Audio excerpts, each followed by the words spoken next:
It started when Ellie moved into the old house on the edge of town. The rent was cheap, almost suspiciously so, but Ellie was too eager to leave her noisy city apartment to question it. The house had a rustic charm, creaking floorboards, vintage furniture left by previous tenants, and a peculiar sense of stillness that felt oddly comforting. The first night was uneventful, apart from a persistent draft that Ellie couldn't trace. She shrugged it off and went to bed, falling asleep to the soft rustling of the wind outside. But as the night deepened, a sound woke her. Whispers, faint, unintelligible, and eerily close. Ellie sat up, her heart pounding. She listened carefully, but the whispers stopped. Convinced it was just the wind playing tricks, she tried to fall back asleep.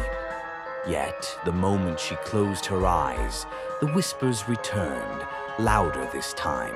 She reached for her phone, turning on the flashlight, and scanned the room.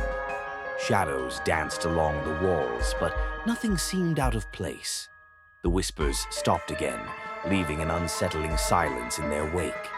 The next morning, Ellie told herself it was just her imagination, maybe a side effect of moving stress. But the whispers became a nightly occurrence. They started as a murmur, growing into a sinister chorus that seemed to come from the walls themselves. One night, Ellie decided to confront the source. Armed with a flashlight and trembling courage, she followed the whispers to the small storage room at the end of the hall. The door creaked as she pushed it open, revealing a dusty, unused space. At first, it seemed empty. Then Ellie noticed something strange, a mirror leaning against the far wall. Its glass was cloudy, the frame tarnished, yet it seemed to hum with an unearthly energy. As she approached, the whispers grew louder, more insistent. She hesitated, her reflection barely visible in the murky surface. Then, as if compelled by an unseen force, she reached out to touch the mirror. The instant her fingers brushed the glass, the whispers stopped. A chilling silence filled the room, and Ellie felt a presence behind her. She spun around, but no one was there. When she turned back to the mirror, her reflection was gone.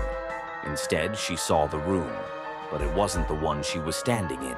This version was decayed, overrun with shadows that seemed to twist and writhe. And there, in the center of the reflection, stood a figure, gaunt, with hollow eyes and a smile that stretched too wide.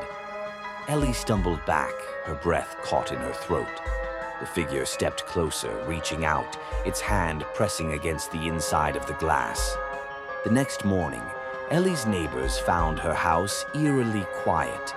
When they finally entered, they found the storage room empty. No mirror, no Ellie. Just the faint sound of whispers lingering in the air. They say if you listen closely at night, you can still hear her voice, trapped within the walls, warning anyone who dares to stay.